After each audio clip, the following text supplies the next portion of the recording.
In May 2021, the fuel supply to nearly half the U.S. East Coast was suddenly gone. Not because of a hurricane, not because of sabotage to physical infrastructure, but because of a ransomware attack. One password, one compromised account. This is True Cyber Crimes, the show where we uncover the real life hacks, heists, and digital takedowns that change the world. I'm Nick Santilli. And I'm Chris Kuselis.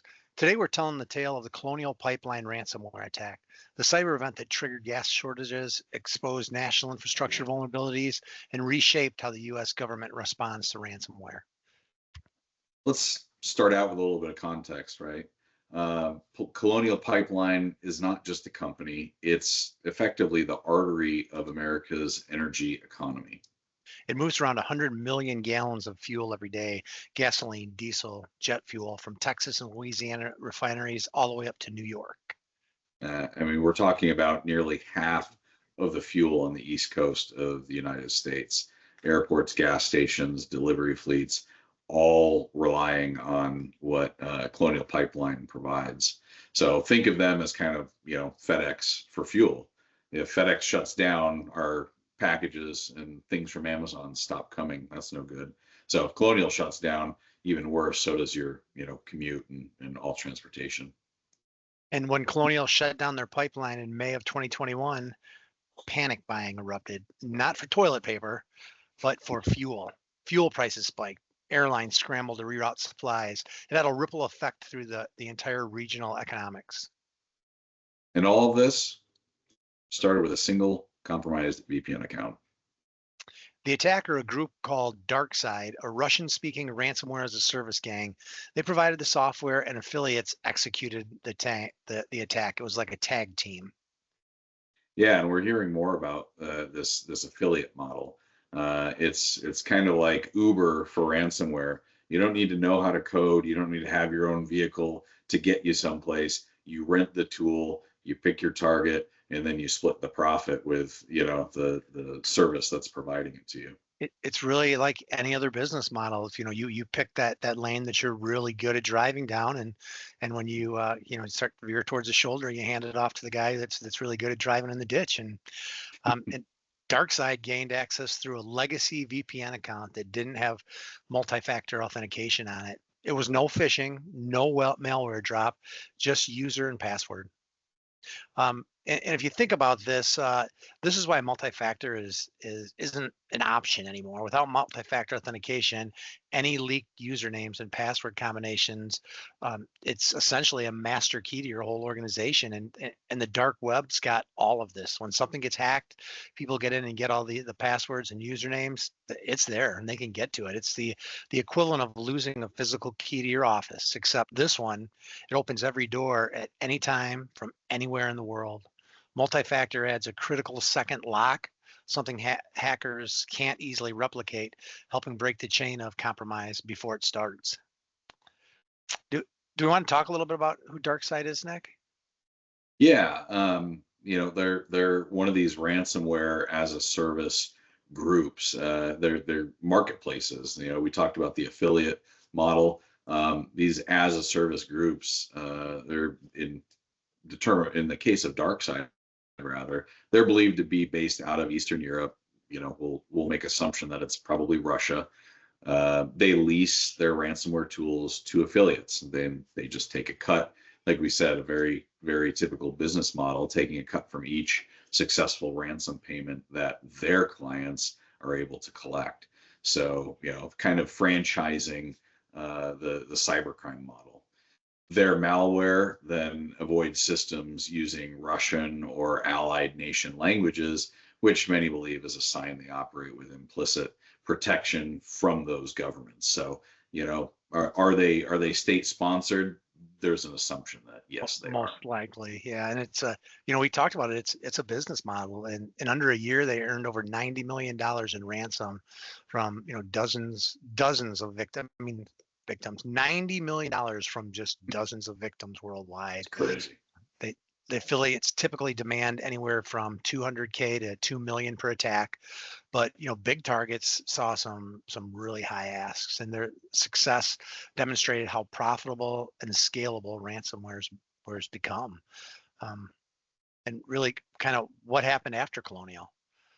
After that massive backlash and law enforcement pressure, DarkSide claimed to have shut down, but many believe their code and affiliates resurfaced under other names like Black Cat and Alpha V that we spoke about, last week, that were part of the MGM and attack. And the attack spurred the U.S. government to classify ransomware as a national security threat, launching new task force and sanctioning countries that support it. Yeah. So, back to Colonial, once this compromise through that VPN account moved into Colonial's IT systems, there's a key distinction in what happened. They didn't even touch the operational pipeline itself. They didn't touch Colonial's fuel pipeline at all. And I'm sure Colonial had an incident response plan, and that incident response plan is what they followed. They preemptively shut it all down. They couldn't be sure how deep the compromise went. Yeah, I mean, it's one of those cases that if you wait till the thing happens to decide what you're going to do, you're already too late. So the fact that they went straight for the shutdown, to your point, means they must have had an IR plan. They must have practiced it with tabletop exercises and known, okay, this is what we'll do. So they halted that fuel flow. It was a very calculated decision, but it came with massive consequences. Think of it as shutting down the runways at an airport because you found a suspicious file sitting in the airline's booking office. That's kind of like the nuclear option. Yeah, right. And the ransomware note demanded millions in crypto. Colonial ended up paying out about 4.4 million of the demand. I don't believe that was the entire demand, though. Yeah, but they did get their data back as a result. The recovery was slow. But the public impact was pretty massive and kind of spiraled out of control. Paying the ransom, it doesn't just flip a switch, and I think that's a key that is maybe underserved or under Valued, maybe, or not even. yeah, like we're just not aware of it, right? It's like, oh, you pay the ransom, you pay some money, and a switch gets flipped and it's back on. Well, restoration operations still have to happen. It just means you get access back to your encrypted data. Those systems, they still need to be rebuilt, validated, tested. Infrastructure, it needs to be checked for persistence mechanisms. Logs need to be reviewed. In some cases, backups are still needed to fill the gaps. So it's still a grind. It's not a quick fix just paying that ransom. So in the meantime, reputation is kind of up there. You got customers that are getting frustrated, backing up at the pump, or plane tickets suddenly much more expensive. Customer trust is challenged, and your operations will continue to suffer even beyond restoration of these systems. And to your point, if you think about it, these threat actors, they built this to stop your system and take what's there. They didn't build it to reset your whole system and get you up and running as soon as you pay it. Hey, you paid it, here you go. Set it back up. And you're right. Within days there were long lines for gas in North Carolina, Georgia, Virginia. Some stations ran completely dry, and the story was it was all over the nation. It was international. To the point where it triggered an emergency declaration from the White House. Fuel truck regulations became relaxed. The FBI even got involved. In cybersecurity, it suddenly, unfortunately, fleetingly became front page news. And the crazy part that we already kind of touched on is that Colonial voluntarily shut everything down. The fear of deeper compromise outweighed the immediate need for the supply continuity. Yeah, I think that's kind of a wild reality, right? To know that going to the nuclear option, shutting it all down to avoid a broader spread of this compromise was a calculated decision, and it was one they were obviously willing to take. So it showed also how tightly IT and OT, or operational technology systems, are connected. Even when the attackers stay just on that IT side, it still has the ability to cripple the physical world through, even without touching OT. So let's talk about those for a second. I think everybody's pretty familiar with IT, information technologies. These are, it manages our data, it's communications, it's the computing resources that our businesses and our lives run on. We use it in our offices, our data centers, our clouds run on it. It's our email servers, it's our databases, it's ERP systems, things like that. So pretty traditional technology that we've all been talking about for decades. OT, I think, is maybe a little less in the purview of a lot of the public, unless you work on OT systems. This is operational technology, is the controls and the monitors for physical devices and processes. So a lot of a lot of manufacturing, utilities, energy, transportation, water treatment, places where there's a lot of sensors, on physical equipment, valves, pumps, robotics, things like that, is really where, we need this OT technology to be monitoring things. And a lot of those systems are old. I mean, 5, 10, yes. 15, 20 years old. So a lot of the companies that manufacture them may not be in business, and or if they are, they're certainly not sending out a patch for a 10-year-old device. So those can be compromised really easy if they're not air gapped.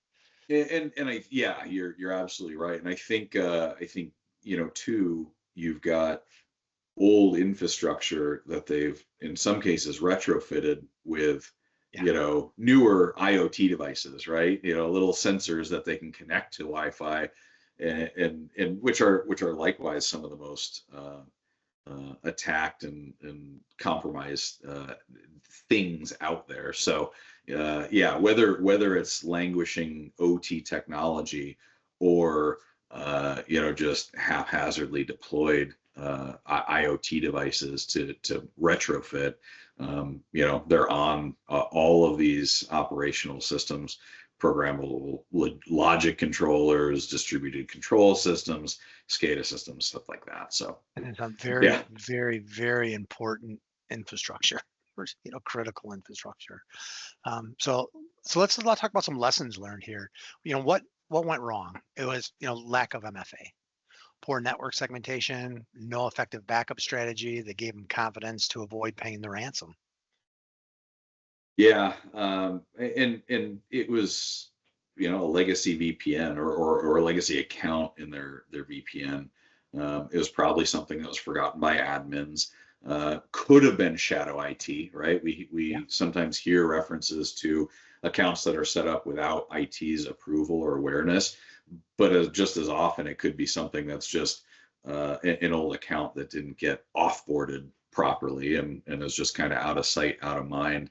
And that's what becomes a low-hanging fruit for attackers. So, they find those, and it's the easy way in because it's overlooked and it's not being monitored. So that's where a lot of vulnerabilities come in these days. Once inside those attackers, they can escalate privileges. They can move laterally east and west throughout, those networks, and a lot of times that just blends into the normal network activity.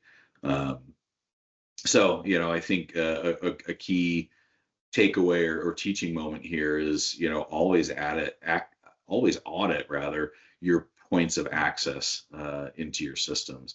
VPN, remote access tools that you might be using. If they exist, they have to be secured. You have to be monitoring the logs and login attempts, even the failed ones, right? A lot of times you go, oh, it's a failed login attempt, we don't need to look at that, but sometimes it can kind of create an identity for the types of attacks that are being tested on your systems. And and frankly, if you're not using those accounts or they're very infrequently used, disable them or shut them down altogether. Why do they exist? Right. And then from a response perspective, Colonial lacked a mature incident response plan. We talked about they must have had an incident response plan and say, we got this big red button here and I'm going to hit it and everything's just gonna go down. But they just lacked that mature plan, and the public and federal government were left scrambling from it. Yeah. So I mean, critical infrastructure as a whole is really under a lot of scrutiny these days, and they've got more and more regulation than they ever have. TSA issued new cybersecurity mandates as a result of this. CISA ramped up their guidelines, and in general, the bar has been raised. Yeah, and this Colonial Pipeline hack, it wasn't just about gas. It was a wake up call to about how fragile our digital and physical systems have become over the years. I mean, when you have technology that's as old as it is and it's supporting this just critical infrastructure, um, we're behind, and that was just a real eye opener. Yeah. Whether it's power or energy, water, transportation. I mean, water, we've heard a lot in the last, 12 or so months about, the scare of potential risks against water treatment and how Yeah, fragile that space can be.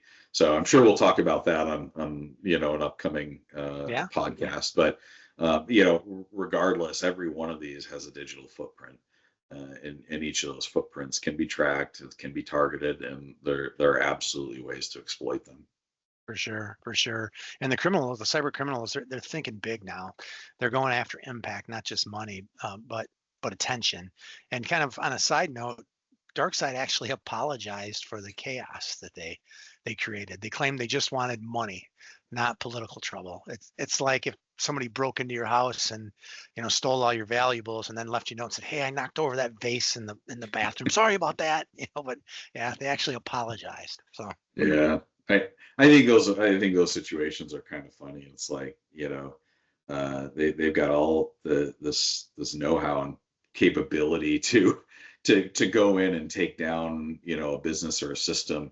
And I don't know, maybe it's just me giving them too much credit, but you'd think they'd have a little bit of awareness of, okay, if I can ransom this and hold them, accountable to pay us, you'd think they understand what they're potentially, the throwing ramifications from a off, right? political, But yeah, yeah. So, whether it's energy, manufacturing, healthcare, whatever space this is, the weakest link is probably not your firewall anymore. It's an old account that's forgotten. It's those access points that aren't being monitored. sure. And don't assume ransomware is just an IT problem.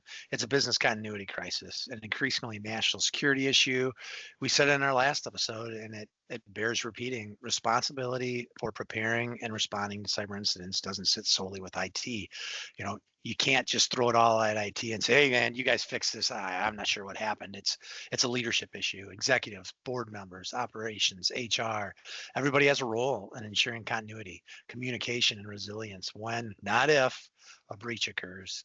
When the whole organization is aligned, response is faster, impact is minimized, and trust is easier to rebuild.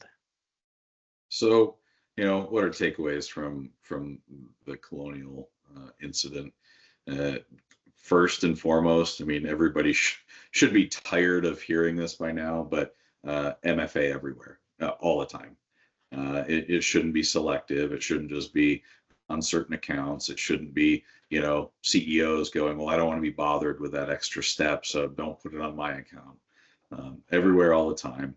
Segment your networks, especially between your IT and OT environments. I feel like a lot of the organizations I've worked with that have OT do a good job of segmenting them, but you'd be surprised, right? A lot of the stuff that we know and we still take for granted, not everybody does. Audit and decommission those legacy access tools. There's a lot of great ways to do that and automate and script and whatnot to identify them, mediate them. Um, have a tested and living incident response plan document. Go through it on a regular basis and know it. Don't wait till it happens to figure out where it is and how it works and who has what responsibilities. And I think last but certainly not least is assume breach and monitor and respond with speed. So, you know, when you're seeing something that looks a little off, just assume that it's worst case and respond as quickly as you can. And if it ends up being a false positive, then at least you nipped it in the bud real quick. You can And if retune your it's systems to not hit that false positive next time. right, there's learning in everything, right? Whether it's a Exactly. real event or it's a non-event, there's something to be taken away. And I think, you know, sometimes we miss that point, that don't just wipe your brow and go, ooh, we dodged a bullet on that one. Like, Yeah. what can we still learn from it is important. Yeah. And we can't overstate this one enough, but cybersecurity isn't just a tech function anymore. It's really the foundation of resilience in the digital age. Yeah. So that's it for this episode of True Cybercrimes. Because in the digital world, Everybody leaves a footprint. right. Thanks, Nick. We'll talk to you next time. Thanks, Chris. See you.